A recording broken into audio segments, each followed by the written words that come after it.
नमस्कार मित्रों, अगर आप इंटरनली स्ट्रांग हो तो जीवन में हर समस्याओं का सामना करके एक 21 जून 2020 को सूर्य ग्रहण होने वाला है।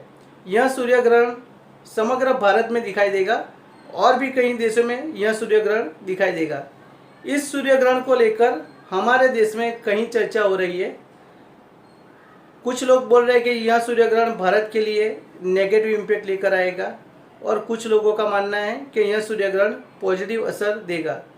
चलिए मित्रों, आज उसी पर हम चर्चा करते हैं कि यह सूर्य ग्रहण भारत के लिए, इंडिया के लिए पॉजिटिव होगा या नेगेटिव इम्पैक्ट लेकर आएगा। सबसे पहले हम बात करें तो यह सूर्य ग्रहण 21 जून 2020 को होने वाला है और यह सूर्य ग्रहण भारत, पाकिस्तान, नेपाल, यूएई, अफ्रीका के जो देश है वहाँ पे और अमेरिका में भी दिखाई देगा। यह सूर्य ग्रहण एक खंडग्रास सूर्य ग्रहण बोला जाएगा।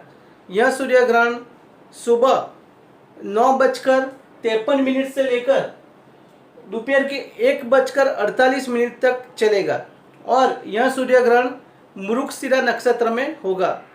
इस सूर्य ग्रहण के समय जो लग्न उदित होगा वह सिंह लग्न होगा और यह सूर्य ग्रहण कृष्ण पक्ष की अमावस्या तिथि के दिन होगा।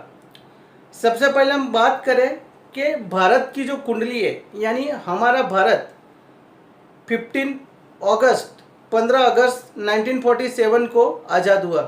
तो उस समय भारत की जो कुंडली है वह वृषभ लग्न की कुंडली बन रही थी।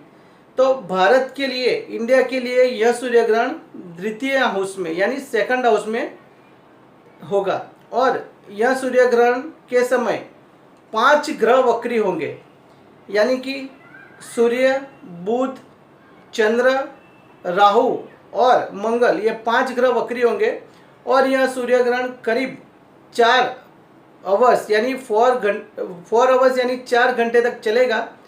तो इसका इम्पैक्ट करीब 4 महीने तक रहेगा, ऐसा एस्ट्रोलॉजी के हिसाब से हम बोल सकते हैं। अगर यह सूर्य ग्रहण 1 घंटा तक रहता है तो इसका इम्पैक्ट 1 महीने तक रहता है। अगर 2 घंटे तक रहता है तो इसका इम्पैक्ट 2 महीने तक रहता है। तो यह सूर्य ग्रहण करीब 4 घंटे तक चलने वाला है, तो इसका इम्पैक्ट 4 महीने तक रहने के चांसेस है। अगर हम भारत की कुंडली की बात करें तो जैसे मैंने बताया कि यह भारत के दूसरे घर में यह सूर्य ग्रहण होगा और वह मृगशिरा नक्षत्र में होगा।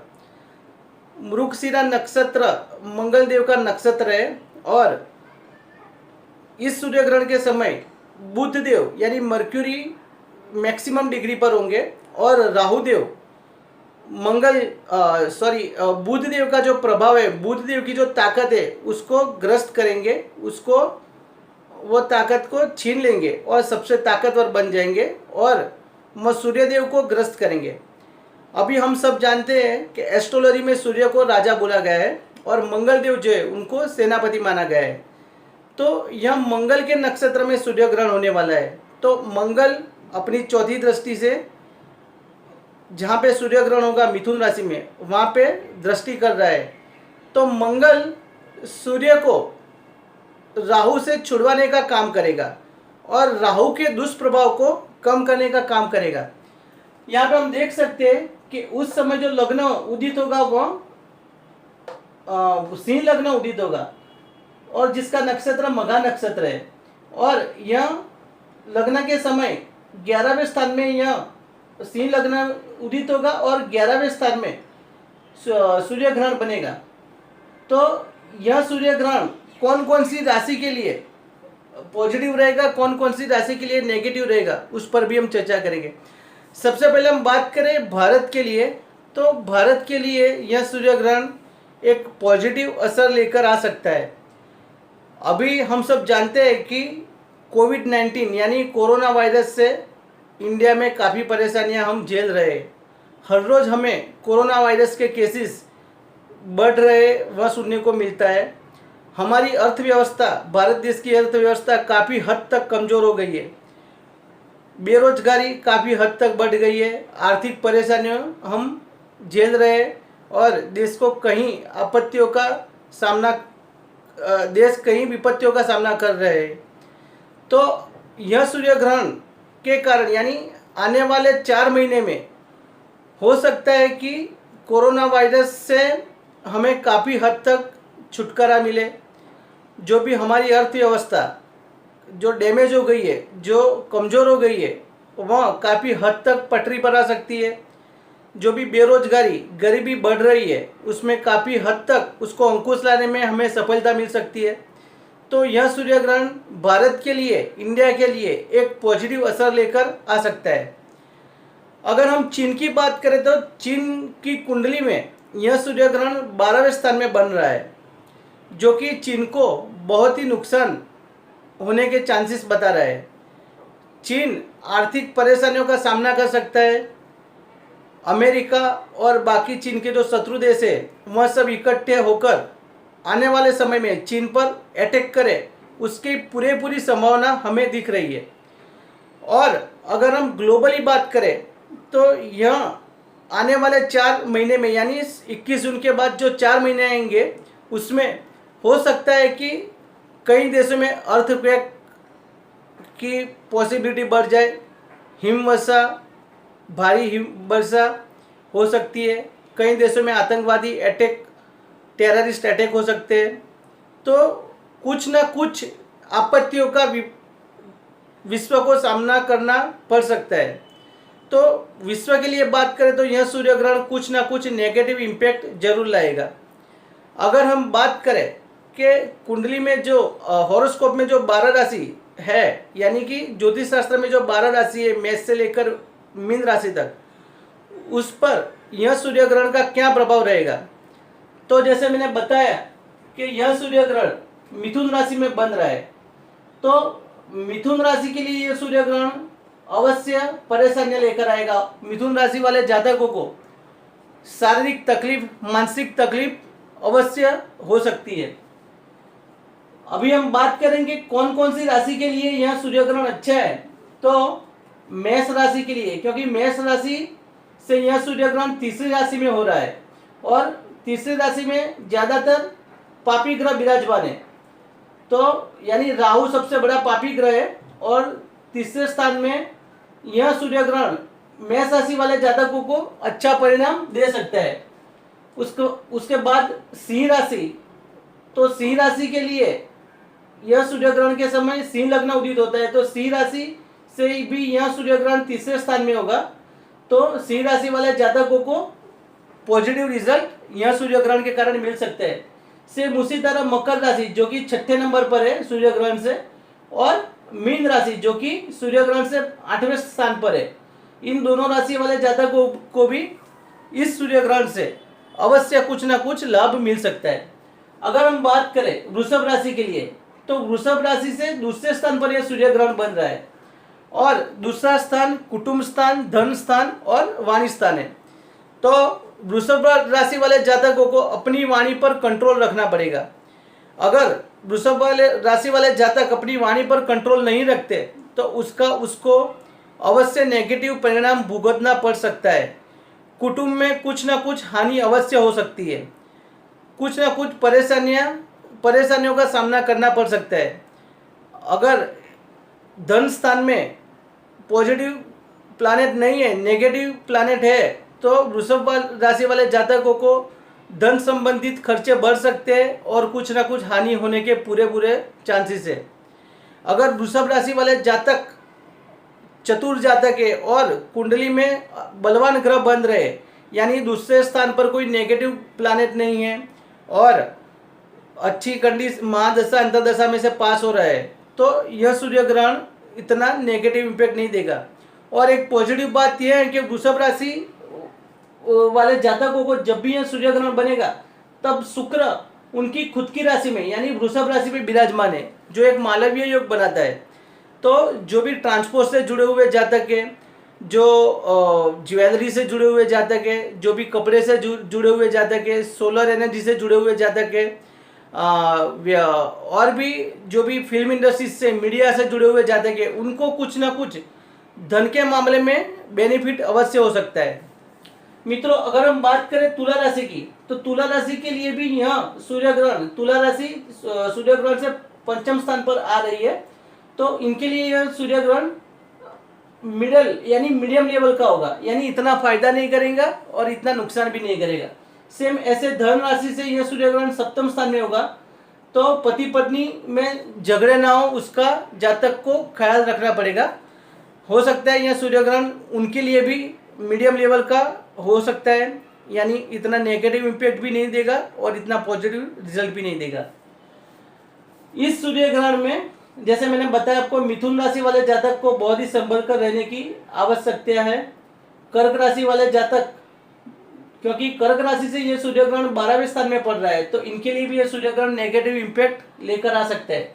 वृश्चिक राशि, जो कि वृश्चिक राशि की बात करें तो यह सूर्य ग्रहण वृश्चिक राशि से 1 2 3 4 5 छठे स्थान पर बन रहा है, तो वृश्चिक राशि वाला जातक को भी संभाल के रहना पड़ेगा। और कुंभ राशि वाले जातकों को भी यह सूर्य ग्रहण से संभाल कर रहना पड़ेगा, क्योंकि इनके लिए भी यह सूर्य ग्रहण नेगेटिव इम्पैक्ट लेकर आ सकता है।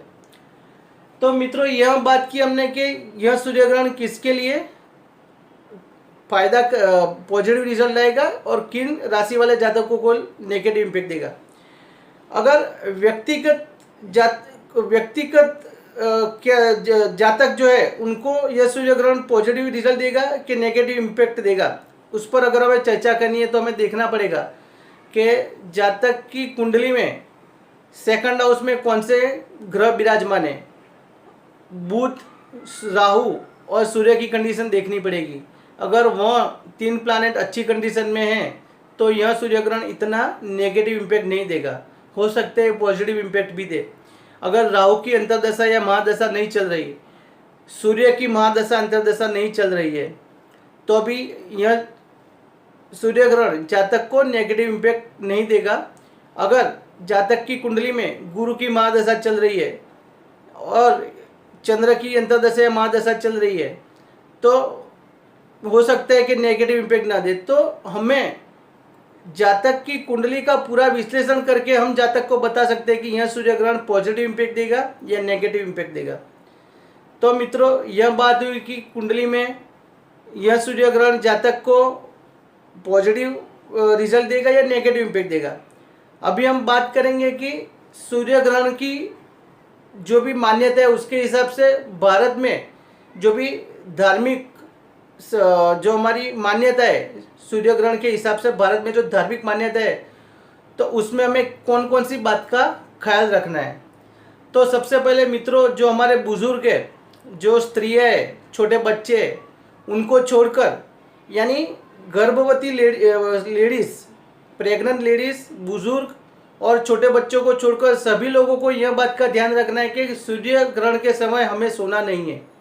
सूर्य ग्रहण के समय खाने पीने का हमें त्याग करना पड़ेगा। प्रेग्नेंट लेडी को खास यह बात का ध्यान रखना है कि अगर प्रेग्नेंट लेडी सिलाई मशीन की एक्टिविटी से जुड़ी हुई है, सिलाई काम से जुड़ी हुई है, तो उस समय कटिंग का काम ना करे। अगर खेत में फसल काटने की बात आती है तो सूर्य ग्रहण के समय कम से कम फसल को ना काटे, इस बात का अवश्य ध्यान रखना पड़ेगा। प्रेग्नेंट लेडी ग्रहण के समय, ग्रहण के बाद अगर गेरू को पल्लू में बांधकर पानी में प्रवाहित कर देती है तो इससे उसको अवश्य फायदा मिल सकता है। सूर्य ग्रहण के समय हर जातक को, छोटे बड़े हर लोगों को भगवान का ध्यान अवश्य धरना चाहिए। भगवान श्री राम का ध्यान धरना चाहिए, भगवान श्री कृष्ण के मंत्र का जाप करना चाहिए, श्री राम के मंत्र का जाप करना चाहिए। भगवान श्री कृष्ण का मंत्र है ओम नमो भगवते वासुदेवाय, उसका हमें जप करना चाहिए। भगवान श्री राम का मंत्र है ओम राम रामेति रमे रामे मनोरमे, उसका जातक को जाप करना चाहिए। उसके सिवा श्री कृष्ण गोविंद हरे मुरारी हे राम हे नाथ नारायण वासुदेवाय, उस मंत्र का जाप करने से भी जातक को अवश्य फायदा मिल सकता है। तो मित्रों, सूर्य ग्रहण के समय यह सब बात का ध्यान रखना बहुत ही जरूरी है, क्योंकि सूर्य ग्रहण होने से पहले 12 घंटे से पहले उसका सूतक चालू हो जाता है। तो यह 12 घंटे से हमें सावधानी बरतना बहुत ज़रूरी है। तो मित्रों, ये बात की कि सूर्य ग्रहण भारत के लिए कैसा होगा, हमारा जो पड़ोसी राष्ट्र है चीन के लिए यह कैसा होगा, विश्व के लिए कैसी असर लेकर आएगा, जो ज्योतिष में 12 राशि है उसके लिए यह पॉजिटिव इम्पैक्ट लेकर आएगा, कौन कौन सी राशि के लिए पॉजिटिव इम्पैक्ट लेकर आएगा और कौन कौन सी राशि को नेगेटिव असर देगा। इसके सिवा जैसे मैंने बताया कि व्यक्तिगत सूर्य ग्रहण का प्रभाव देखने के लिए जातक की कुंडली में कौन कौन सी कंडीशन देखनी चाहिए, जो कि बहुत ज़रूरी है। तो यह सब भी ध्यान रखना जरूरी है। और सूर्य ग्रहण के समय हमें कौन कौन सी बातों का ध्यान रखना है। तो मित्रों, हम आशा करते हैं कि आप सब इस बात को अवश्य ख्याल रखेंगे कि सूर्य ग्रहण के समय हमें क्या करना है। और मेरा ये वीडियो आपको अवश्य अच्छा लगा होगा। अगर मेरा यह वीडियो आपको पसंद आए तो उसको आप सब्सक्राइब अवश्य करिए और लाइक अवश्य करिए। मित्रों, नेक्स्ट वीडियो में जैसे मैंने पहले बताया था कि नेक्स्ट वीडियो में मैं कुछ कुंडली, जैसे हमारे सेलिब्रिटीज़ हैं अमिताभ बच्चन, नरेंद्र मोदी, उस कुंडली का हम विश्लेषण करेंगे। तो मैं आज मेरी वाणी को यहीं पे विराम देता हूँ। नमस्कार।